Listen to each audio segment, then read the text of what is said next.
Well, when I was first approached to consider coming aboard and performing on the Mandalay and spending a week down in the Grenadines, I just didn't know exactly how to respond. It's something that I've never done. I'm not familiar with sailing and never been on a sailing ship like that before. So I was real excited about the opportunity, and I had no idea just what I was in store for. But I can tell you, it was the cruise of a lifetime. You know, I've spent many years traveling the Bahamas and Caribbean and used to perform on cruise ships for quite some time, but none of those experiences was anything like being on the Mandalay for a week. There's so many things go into it. It's the crew, it's the ship, it's the destinations, it's the wonderful experience of hanging with all like-minded people aboard the ship. It was just a fun, wild adventure, and it's something I'll never forget. Well, it all starts with the crew. When we showed up aboard the Mandalay on day one, there was Captain Sly there to greet us with a big giant smile, and I had no idea what was involved in running a ship like this, but these guys work so hard to make sure that each and every passenger enjoys their cruise each day from start to finish. Their primary goal is safety. Anytime you go up the stairs, down the stairs, down into the tender boat, there was always someone there to assist, take your bag and help you down. You could just tell that they genuinely cared about your safety and about us having fun, which we did. So the crew was a big part of the week being a total success, and I just can't say enough about their hard work. These guys on the deckhands, they knew how to sail. It started with the bartenders and the cabin stewards and the purser and the engineers and all the guys that run the ship. I think there's like 15 of them aboard the Mandalay, but they all worked as a team, and that was a big part of making this cruise a huge success.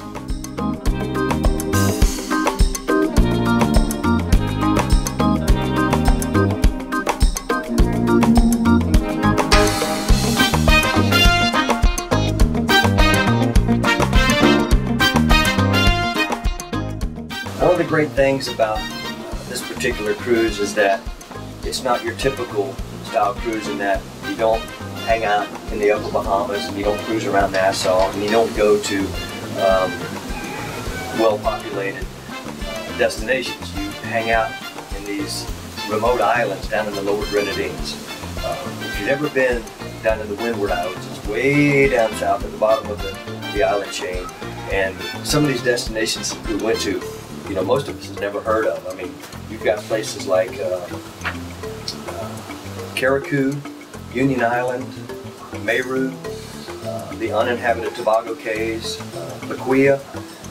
You know, these are places that we just haven't come to be too terribly familiar with. Once you go there, you're like, oh my God, I can't believe I've never been down here. But we would pull up into these coves and these harbors, and we'd throw the anchor.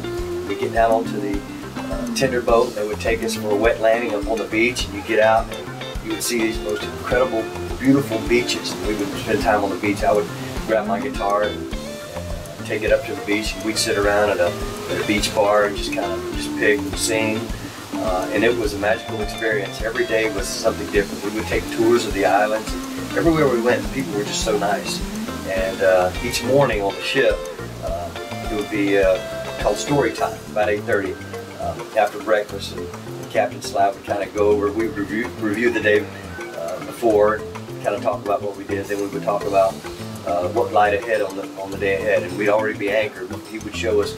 He would go to this beach and hang out. If you want to go snorkeling, you go right over there. If you want to take a tour, meet us over there once we get everybody loaded out. So each island was like, I can't wait to go see it. But it was an amazing adventure. Each one of these spots had something new to show you. And then there's the Mandalay. This ship is something to behold. It's 226 feet long. It's a 3-mast ship built in 1923. Absolutely gorgeous. Well taken care of, and that ship knows how to sail. One of the things that I found that was so cool was that I would walk around all week long and not even wear flip-flops. I would walk around on that ship barefooted on that soft teak wood, and by the end of the week my feet were so soft, and it was pretty awesome not even having to wear flip-flops all week. The ship is beautiful inside and out. The cabins are amazing, very comfortable, good cold AC, nice, well-equipped cabins with full bathrooms. I believe there's like 26 cabins on the ship. The ship will hold 59 passengers, but it's just totally comfortable, and plenty of places to go hang, spend time on your own. You can go up to the bow and hang out on the bowsprit. You can go in the very back and enjoy some privacy. You can go out on the main deck and enjoy the sailing. Go up on the top sun deck and get some sun. Well, the food was outstanding. It all started each morning with sticky buns for the folks who couldn't wait till the 7:30 bell for breakfast. And it all began with a huge breakfast with Bloody Marys. And they would feed us these wonderful meals each day. There was one particular day when one of the crew members went to the back of the ship, and while we were sailing, he caught a wahoo, about a 35-pound wahoo, and lo and behold, the ship chef got a hold of it, cleaned it, and that was our entree the following night. So yes, we ate good. They baked all these wonderful muffins and breads for each meal. It was all made right there on the ship, so I can't say enough. We ate good all week. Well, one of the coolest things on the ship was when they would raise the sails. Now you'd have to get up pretty early on most days to witness it, but around 4 a.m. we would set our alarms and get out on the deck so we could see it. But the interesting thing about when they would raise the sails, it's a long-standing tradition with Captain Sly to play over the loudspeaker the old hymn, Amazing Grace.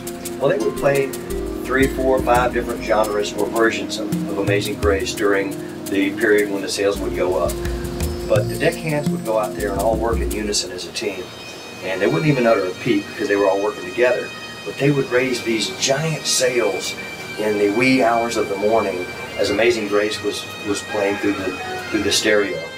And it was cranked up loud, and you could actually feel it in your heart as this song was playing, and the sails were going up, and all these guys were raising these sails. So we would get up each morning and to get to witness it. To sit here and explain it, it doesn't sound like too big a deal, but I can tell you, if you've never experienced anything like that, it was an amazing experience.